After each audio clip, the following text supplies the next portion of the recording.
আসসালামু আলাইকুম রাহমাতুল্লাহ।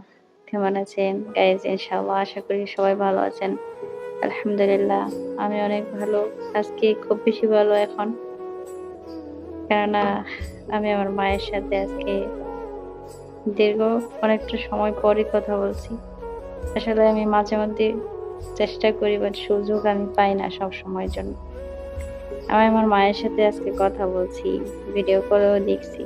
আসলে এই যে এত কষ্ট হয় মাঝে মধ্যে, এতটা পরিশ্রম করি। আপনারা অলরেডি অনেকে জানেন যে আমি একজন পরিশ্রমী মানুষ। আমি কিন্তু কাজ করি এখানে। তো দীর্ঘ অনেকটা সময় কাজ করার পরে হয় কি যে শরীরে একটা ক্লান্তি চলে আসে। কষ্ট লাগে ভেতরে কেমন, কেমন জানি লাগে। কোনো কিছু ভালো লাগে না। তো এই বিষয়টা আসলে নিজের কাছেই মনে হয় যে কষ্ট হইতেছে। হ্যাঁ? কেমন, কেমন লাগতেছে। তখন আমি প্রায় সময় আমার যখন খারাপ লাগে, যখন কষ্ট লাগে আমি আমার মায়ের সাথে কথা বলি। মা শব্দটা এমন এক অদ্ভুত শব্দ বিশ্বাস করেন ভাই। আপনি হাজার কষ্ট করেন, হাজার পরিশ্রম করেন, শত রকম হার্ড ওয়ার্ক আপনি করেন। যখন মায়ের চেহারার দিকে একটু তাকাইবেন, একবার যখন মা করে ডাক দিবেন, তখন ভেতরে যে শান্তিটা আপনি খুঁজে পাইবেন, ওই শান্তিটা আমার মনে হয় না পৃথিবীর বুকে অন্য কোথাও পাওয়া সম্ভব। মা এক অদ্ভুত মায়া জড়ানো শব্দের নাম। যখনই বলি আম্মা খিদা করো ভালো আছেন, আপনারা অনেকেই জানেন যে আমি কিন্তু গ্রামীণ ভাষায় একটু কম জানি, কিন্তু আমি যখন আমার মায়ের সাথে কথা বলি তখন একদম সাদামাটা মানুষের মতো। মানে আমি চাই না যে আমি এমন কোনো কথাবার্তা বলি বা এমন ভাবে বলি যেটাতে আমার মা আমার কথাটা বুঝতে অসুবিধা হয়। তা আমি কথা বললে বলি কি প্রথমেই, "আসসালামু আলাইকুম আম্মা, কিতা করো ভালো আছোনি? ভাত খাইছনি?" এই যে কথাগুলা তখন আমার মা আমার সাথে অনেক রকম কথাবার্তা বলে। আসলে আমার শুরুটাই হয় আরকি এরকম। তো ওইটা বলার উদ্দেশ্য ছিল না। বলার উদ্দেশ্য হইছে এইটা গাইজ। মা কি এক অদ্ভুত শব্দের নাম। এতটা কষ্ট করি, এতটা পরিশ্রম করি মাঝে মধ্যে এতটা খারাপ লাগে।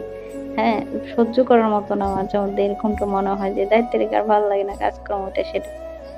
তখনও না মায়ের কথাটা যখন মনে করি বা মোবাইলে ছবি দেখি বা মায়ের ভিডিওটা দেখি, তখন আমার কাছে মানে পৃথিবীর হাজার কষ্ট আমার কাছে মনে হয় না যে আমি কষ্ট করে আসছি বা এত পাহাড় পরিমাণে কষ্ট যদি ভেতরে থাকে তখন আর সেটা থাকে না যখন আমি আমার মায়ের সাথে কথা বলি অথবা ছবি দেখি আর না হয় যখন মায়ের ভিডিও দেখি।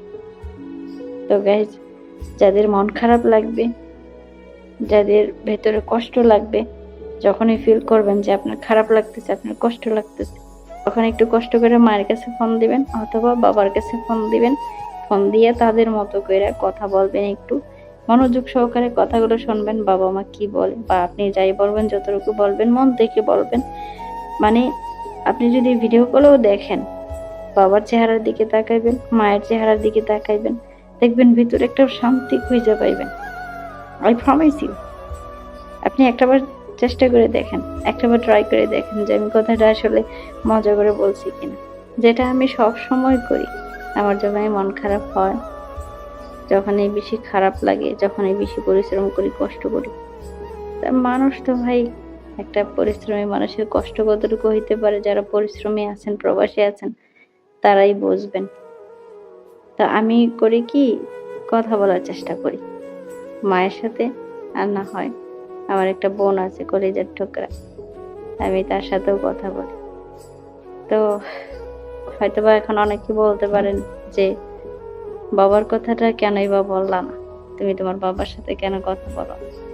গাইজ আপনারা হয়তোবা জানেন না যে আমার আব্বাজান আজকে থেকে প্রায় ২ বছর আগে মারা গেছেন। তো এজন্য আমি আমার বাবার কথাটা এই ভিডিওতে এখন বলি না যে আমি আমার বাবার সাথে কথা বলছি বা বলি এখন। বাবা যতদিন বেঁচে ছিলেন ততদিন আমি যখনই সুযোগ পাইতাম যেকোনো রকম ভাবেই হোক আমি আমার আব্বাজানের কাছে সবার আগে ফোন দিতাম। তো আল্লাহ ইয়ারহামহু ওয়া ইয়াগফির লাহু ইয়া রাব।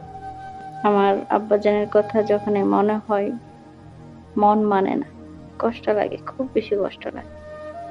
আমার আব্বা আমার জন্য অনেক কষ্ট করছে। অনেক পরিশ্রম করছে, যেটা বলার বাহিরে। যাক গাইজ, আসলে আমি মাঝে মধ্যে মনে হয় আর কি, আমি মনে করতে চাই না, মনে করলে অনেক কষ্ট লাগে, অনেক খারাপ লাগে।